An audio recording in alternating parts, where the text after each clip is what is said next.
క్రీస్తునా ఈరోజు మనము మార్కు సువార్త 5వ అధ్యాయము 25వ వచనము ఒకసారి చదుదాము. 12 ఏండ్ల నుంచి రక్తస్రావం కలిగిన ఒక స్త్రీ ఉండెను. ఆమె అనేక వైద్యుల చేత ఎన్నో తిప్పలు పడి తనకు కలిగినదంతా ఏం చేసుకొని ఎంత మాత్రము ప్రయోజనం లేక మరింత సంకటపడాను. ఆమె యేసును గూర్చి విని నేను ఆయన వస్త్రం మాత్రం ముట్టిన బాగుపడను అనుకుని జనసమూహంలో ఆయన వెనుకకు వచ్చి ఆయన వస్త్రం ముట్టెను. వెంటనే ఆమె రక్తధార కట్టిన కనుక తన శరీరంలోని ఆ బాధ నివారణ అయినని గ్రహించుకుని వెంటనే యేసు తనలో నుండి ప్రభావం బయలువెళ్ళినని తనలో తాను గ్రహించి జనసమూహం వైపు తిరిగి నా వస్త్రం ముట్టిందేమని అడగగా ఆయన శిష్యులు జనసమూహము నీ మీద పడుచున్నట్టు చూచున్నావే, నన్ను ముట్టిందెవడని అడుగుచున్నావా అనేది. ఆ కార్యం చేసిన ఆమెను కనుగొనవలనని ఆయన చుట్టూ చూచెను. అప్పుడు ఆ స్త్రీ తనకు తిరిగి భయపడు వణుకుచూ వచ్చి ఆయన ఎదుట సాగిలపడి తన సంగతి అంతగా ఆయనతో చెప్పాను. అందుకు ఆయన, కుమారి, నీ విశ్వాసం నేను స్వస్థపరిచెను, సమాధానంగా నా వైపు పొమ్ము, నీ బాధ నివారణ అయి నీకు స్వస్థత కలుగును గాక అని ఆమెతో చెప్పాను. అయితే ఇక్కడ ఏందంటే తెలుసు కదండి, మనకు తెలిసిన అంటే స్టోరీ అన్నమాట. ఒక రక్తస్రావం కలిగిన స్త్రీ అంట. అంటే బ్లీడింగ్ అవుతుంది ఆమెకి. ఎన్ని రోజుల నుంచి తెలుసా అండి? 12 ఇయర్స్ నుంచి. 12 ఇయర్స్ నుంచి రక్తస్రావం కలిగిన స్త్రీ అంటే ఆమె ఎంత వీక్‌గా ఉంటదండి. మీకు తెలుసు కదా! అంటే యాస్ ఎ డాక్టర్స్ అయితే మాకైతే చాలా బాగా అర్థమవుతది. అన్ని రోజులు రక్తం శరీరంలోంచి పోతూ ఉంటే ఎంత ఆమె అనీమిక్ అయిపోతదండి. అనీమిక్ అవ్వడం అంటే ఏంటంటే చాలా నీరసంగా అయిపోతారనమాట.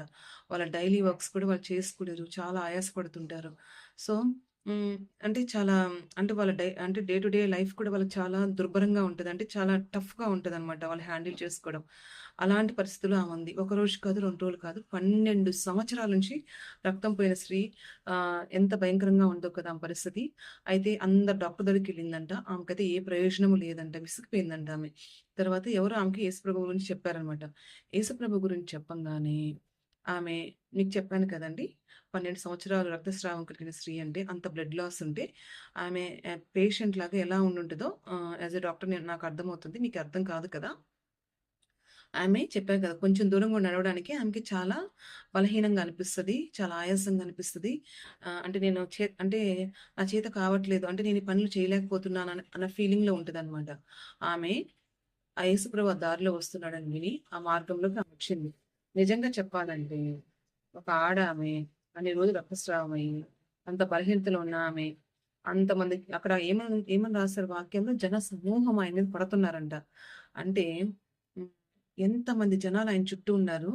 ఆ జనాల్లో ఆమె తోసుకుంటా పోయి కనీసం ఆయన డ్రెస్ పట్టుకోవడానికైనా ఆమె అంటే కొంచెం అంటే ఆ సర్కిల్‌లోకి అంటే యేసయ్య చుట్టూ ఒక సర్కిల్‌లాగా జనాలు ఉన్నారనుకోండి. ఆ సర్కిల్‌లోకి మూవ్ అవ్వాల్సిందే కదా!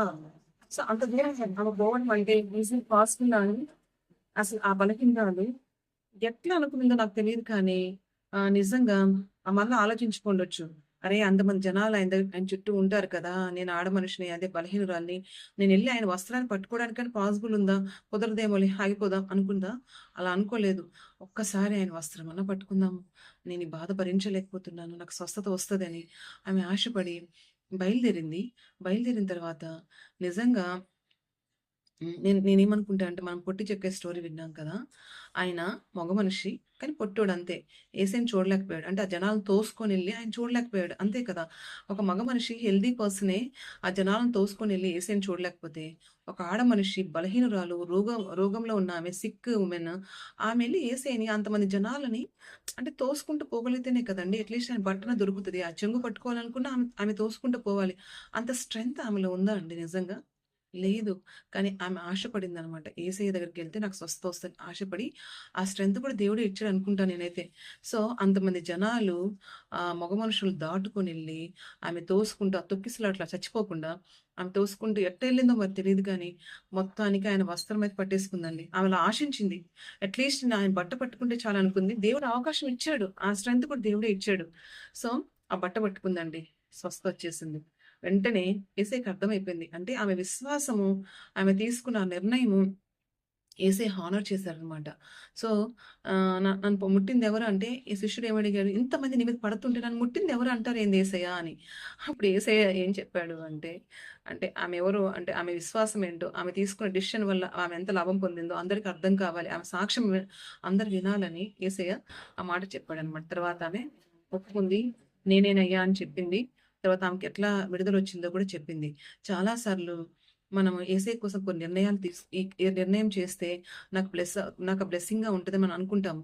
కానీ ఆ నిర్ణయం చేయడానికి అంటే ఇప్పుడు నేను రోజు ఇన్ని గంటలు ప్రార్థన చేసుకుంటే, ఇట్లా వాక్యం చదువుకుంటే, నేను అబద్ధాలు చెప్పకుండా ఉంటే, నేను లంచాలు తీసుకోకుండా నేను జీవించాలని ఇట్లా కొన్ని మన వల్ల కానివి మనము చేయాలనుకుని మనకు ఆశ కలిగితే చాలండి. ఈవిడకి నిజంగా ఆశ కలిగింది. దేవుడు ఆమె ఆశను నిరాశ చేశాడా? నిజంగా ఆ స్ట్రెంత్ ఎవరిచ్చాడండి ఆమెకి? యేసయ్యే కదా!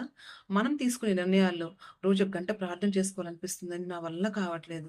లేదు రోజుకొక గంట బైబిల్ చదువుకోవాలనిపిస్తుంది. నా వల్ల కావట్లేదు. ఇదో ఈ అంటే ఆత్మ ఫలాలు నాలో ఫలించాలని నాకు ఆశ ఉంది. బట్ నా చేత కావట్లేదు. ఇదిగో దేవుడి కోసం ఈ శరీర కార్యాలు విడిచేయాలని అంటే వదిలిపెట్టాలని ఉంది. నా వల్ల కావట్లేదు. మన బలహీనతలు యేసయ్య దగ్గరికెళ్ళి చెప్పినప్పుడు నిజంగా మనం ఎప్పుడు బలహీనులమో ఆయన యొక్క బలం మనలో పరిపూర్ణమవుతదండి. ఆయన బలం మనకిచ్చి మనల్ని ఏం చేస్తాడో తెలుసా? మనం ఏదైతే కోరుకుంటున్నామో అది మనకు అనుగ్రహించి, దాంట్లో మనము విక్టరీ పొందేటట్లుగా దేవుడు సహాయం చేస్తాడండి. దేవు అయితే మన నుంచి దేవుడు ఏం కోరుకుంటాడంటే, ఆ డిజైర్ మనలో కలగాలి. అంతే ఫస్ట్. ఇంకేం దేవుడు ఆశించడండి. జస్ట్ ఆ డిజైర్ మనలో కలిగితే చాలన్నమాట. వెంటనే ఆ డిజైర్‌ని ఫుల్‌ఫిల్ చేయడానికి యాక్షన్స్ అన్నీ ఆయనే తీసుకుంటాడు. ఆ స్ట్రెంగ్త్ ఇస్తాడు.